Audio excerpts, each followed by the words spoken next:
देखिए हमारी बात हुई, विस्तृत बात हुई, बहुत आग्रहिक वातावरण में बात हुई।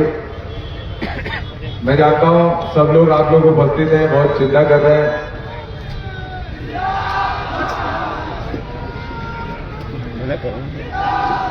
भाई गलत बात है यार, बहुत गलत बात है। थोड़ी देर शांत हो जाओ। मैं सबसे मिलने आऊंगा अभी। जितने लोग ये पोस्टर लेके रखे मेरे प्यारे भाई, आप लोग शक्ति देते हो भाई, आप लोगों की शक्ति से हम लोग लड़ पा रहे हैं। सबका धन्यवाद, बहुत बहुत प्यार, लव यू ऑल। बट थोड़ा सा समय दे दो, मैं मिलने आ रहा हूं आप लोगों से, ठीक है? दे रहे हो कि नहीं दे रहे हो? कि फिर अभी बोलोगे देवेंद्र यादव? नहीं, ये बोलेगी बोले। बीमारी है ना। वाह यार, वाह वाह वाह, बहुत बढ़िया, बहुत बढ़िया, धन्यवाद। बस करो यार मेरे प्यारे बच्चों, बस बस, मैं आ रहा हूं मिलने, प्लीज करो, बस करो। हाँ, विस्तृत चर्चा हुई, बहुत अच्छी चर्चा हुई, सार्थक चर्चा हुई, लेकिन समाधान कुछ निकला नहीं। हमने उनसे ये एक एक करके मैं पॉइंट सारे बताता हूं आपको। हमने उनसे कहा कि बीएसपी सेक्टर 9 हॉस्पिटल के मामले में क्या हो रहा है, उसका प्राइवेटाइज हो रहा है कि नहीं हो रहा है। हमने पूछा उनसे, 1 लाख से अधिक लोग हैं जो बीएसपी में ओपीडी दवाइयां जिनकी उपलब्ध होती है, इलाज होता है, पूर्व कर्मचारी है, वर्तमान कर्मचारी है, उनका क्या हो रहा है। तो उन्होंने कहा कि उन्होंने अपनी बात कही, ओवरऑल बात उनकी मैं बाद में बता दूंगा, पहले मैं अपनी बात बता देता हूं मैंने क्या क्या कहा। मैंने उनसे पूछा कि सेक्टर 9, सेक्टर 4 का आधा पार्ट, सेक्टर 1, सेक्टर 3, ये पूरा एरिया को आप डिमोलिश करने वाले हो क्या? यहाँ की बसाहट को खत्म करने वाले हो क्या? ये एक हम लोगों के बीच में चर्चा आई। तीसरा पॉइंट मैंने रेज किया उनके सामने, मैत्री बाग और जो स्कूल्स हमारे प्राइवेटाइज हो रहे हैं उसको लेकर रेज किया। चौथा पॉइंट मैंने रेज किया, जो हमारे टाउनशिप में व्यापारी साथी हैं उनके बढ़े हुए दरों पे क्या हो रहा है। पांचवा पॉइंट मैंने रेज किया, रिटेंशन स्कीम में आप क्या करने वाले हो। छठवां पॉइंट मैंने रेज किया, जो हमारे लोग हैं जो सेक्टर 7 बस्ती, सेक्टर 5 में 24 यूनिट्स में रह रहे हैं, बस्तियों में रह रहे हैं, सालों से रह रहे हैं, 20-20, 25-25 सालों से रह रहे हैं, 30-30 सालों से रह रहे हैं, उनको लेकर क्या प्लान है, उस पर बात की। इसके अलावा मैंने उनसे ये कहा कि जो हमारे मजदूर साथी हैं उनको मिनिमम वेजेस मिलेगा कि नहीं मिलेगा। ये सारे पॉइंट रेज किए और ओवरऑल पे एक पॉइंट बोला कि आप प्राइवेटाइज करने जा रहे हो, इस शहर को बेचने जा रहे हो। इस शहर को, हम इस शहर की बसाहट को खत्म नहीं होने देना चाहते। हम चाहते हैं भिलाई बचा रहे, भिलाई की ये आवाम, भिलाई के ये लोग इसी तरह इस शहर में रह सके, हम ये चाहते हैं। उन्होंने हमें ये कहा, ये भी चर्चा चल रही, बस इतनी बात हुई है, ठीक है। उन्होंने हमसे ये कहा, अभी चर्चा चल रही है, उन्होंने हमसे ये कहा कि आप नींबू पानी पी लीजिए, उन्होंने हमसे ये कहा आप नारियल पानी पीजिए, उन्होंने हमसे ये कहा आप हमारी धरोहर है, अपने स्वास्थ्य का ध्यान रखिए, उन्होंने हमसे ये कहा कि आपकी हेल्थ की हमको बहुत चिंता है। उनकी तरफ से ये सारी बातें आई, मेरी तरफ से जो बातें मैंने बता दी। आखिरी में उन्होंने ये कहा कि डीआईसी साहब का ऑपरेशन हुआ है, हम उनका जल्दी से जल्दी स्वस्थ होने की कामना करते हैं इस मंच के माध्यम से, कि जल्द से जल्द वो स्वस्थ होके अपने काम पे वापस आए। और उन्होंने कहा कि आप अभी कुछ खा भी लीजिए, अनशन रिस्पेक्टफुली आपके जो आंदोलन से जुड़े हुए लोग हैं उनके साथ डीआईसी साहब से ईडी साहब से मिलवाएंगे, बातचीत करवाएंगे और कुछ रास्ते निकालने, क्या चीजें हो सकती है उस पर डिस्कशन करेंगे। तो मैंने उनको कहा कि कितना दिन लग जाएगा डीआईजी साहब से मिलने के लिए। उन्होंने कहा परसों के बाद मिल सकते हैं, मतलब कल मंगलवार, परसों बुधवार, फिर थर्सडे को मिलने की संभावनाएं हैं। तो मैंने कहा ठीक है, जब मिल लेंगे हम बात कर लेंगे, उसके बाद हम अनशन को के बारे में विचार करेंगे कि क्या करना है। तो उस पर वो सहमत नहीं हुए।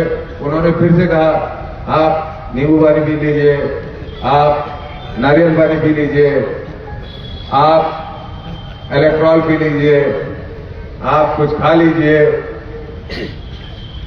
और बोले नहीं आपको दिन में एक बार नारियल पानी पीना पड़ेगा। तो ये बात हुई हमारी, आप सबके सामने मैंने स्पष्ट कर दी। तो चिंता मत करो।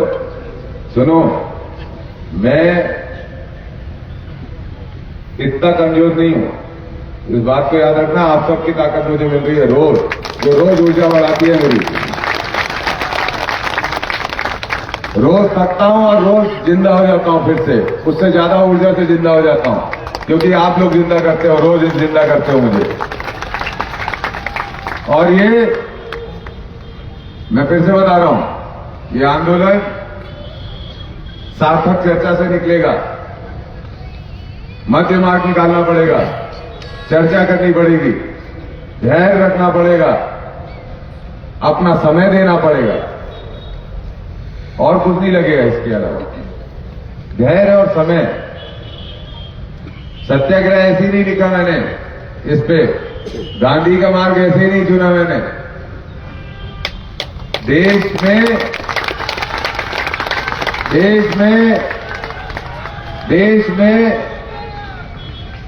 में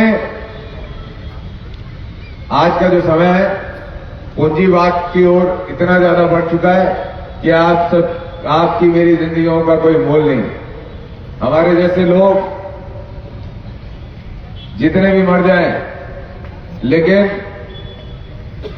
प्रोडक्शन नहीं रुकना चाहिए, पैसा नहीं आना बंद होना चाहिए, व्यापार नहीं बंद होना चाहिए। तो ये इस समय देश इस सिलसिले में बहुत आगे बढ़ चुका है। इस सिलसिले से कुछ बचाया जा सकता है तो अपनी छतों को बचाया जा सकता है, अपने अधिकारों को बचाया जा सकता है,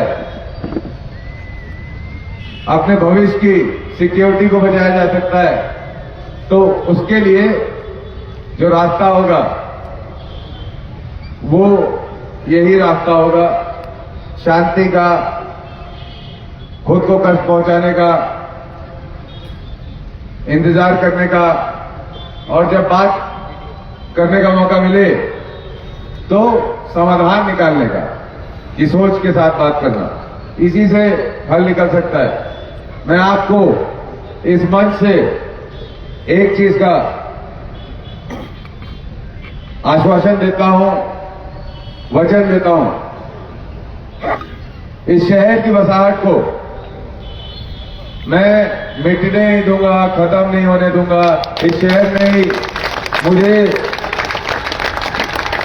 वो परिचय दिया है कि देश के किसी भी कोने में जाकर मैं सम्मान पूर्वक कहीं भी बैठ के बात कर सकता हूं। जो सम्मान मिला है, रेस्पेक्ट मिली है, इस शहर में दी है, तो मैं इसकी बसाहट को मरने नहीं दूंगा। आप निश्चिंत रहिए। मैंने उनसे कहा है आप ओवरऑल प्लान बताइए, टाउनशिप को लेकर क्या है, आप रोड मैप बताइए, सेक्टर 9 अस्पताल को लेकर क्या है, मैत्री बाग को लेकर क्या है, टाउनशिप के जो सेक्टर्स को आप खत्म करना चाहते हैं उसको लेकर क्या है, यहाँ पे रहने वाले लोगों के लिए क्या है, यहाँ पे पढ़ने वाले लोगों के लिए क्या है, सब चीजों पर, यहाँ पर जो ठेका श्रमिक मजदूर काम करते हैं उनके लिए क्या है, कुर्सीपार कैंप, रिसाली, दुर्ग ग्रामीण, पाटन, सब जगह से 50,000 से अधिक लेबर यहाँ पे काम करने आते हैं, उनके लिए क्या आपकी सोचना है। तो ये सब रोड मैप पे बात करेंगे और उनसे जो भी बात होगी भविष्य में हम इंतजार करेंगे, उनसे जो भी बात होगी वो आपके सामने प्रस्तुत करेंगे। और मैं आपको फिर से लास्ट में बता रहा हूं, बहुत लंबी लड़ाई है, बहुत लंबी लड़ाई है, बहुत लंबी लड़ाई है। ये मेरे 10 दिन भूखे रहने से 15 दिन भूखे रहने से पूरी नहीं होगी, लेकिन भूखे रहेंगे क्योंकि सबको जगाना पड़ेगा। मेरे अकेले लड़ने से ये नहीं होने वाला। जब तक भिलाई नहीं जागेगा, भिलाई के हर कोने से जो प्रभावित लोग हैं वो इसको अपनी लड़ाई नहीं समझेंगे, तब तक भिलाई की बसाहट को नहीं बचाया जा सकता। और इस बसाहट को बचाने के लिए किसी को पेन लेना पड़ेगा। आप भी थोड़ा समय दीजिए, थोड़ा मैं भी पेन लूंगा। मिलजुल कर करेंगे, सबको जागरूक करेंगे, धीरे धीरे चलेंगे, लंबा समय तक लड़ेंगे और सफलता लेंगे। बस यही कहना चाहता हूं आप सबको। और ये अनशन अंतिम में, ये अनशन जारी है, उस दिन तक जारी है। फिलहाल जिस दिन तक मैनेजमेंट हमको आकर बात करने की आवश्यकता नहीं है, हम भी इतने उदारवादी, हम भी जाकर बात करने के लिए तैयार है। जिस दिन मैनेजमेंट हमसे जाकर वहां पर बातचीत करे और बातचीत को मैं आप लोगों के समक्ष रखूं, उसके बाद आगे की प्लान, आगे का आंदोलन, आगे की रूपरेखा किस तरीके की होगी वो मैं आपके सामने रखूंगा। पहले भी जो 2 दिवसीय अनशन हमने रखा था, उसमें हमने यही बात कही थी कि प्रबंधन से बात हो जाए। 2 दिन में ये आए नहीं, हमने 1 दिन बढ़ाया कि चलो हम उदार बन जाते हैं, ये उदार नहीं बन रहे। अब 3 दिन में भी बात नहीं हो पा रही हमारी, तो हम और उदार बन जाते हैं, 2-3 दिन और दे देंगे। उसके बाद मुझे लगता है बात हो जानी चाहिए। नहीं होगी तो 4-5 दिन और दे देंगे, नहीं होगी तो 6-8 दिन और दे देंगे, नहीं होगी तो मर जाएंगे। तब तो ये मानेंगे, तब तो ये मानेंगे। कैसे नहीं मानेंगे? मानेंगे ये। इंतजार करो और धैर्य रखो। बहुत बहुत धन्यवाद।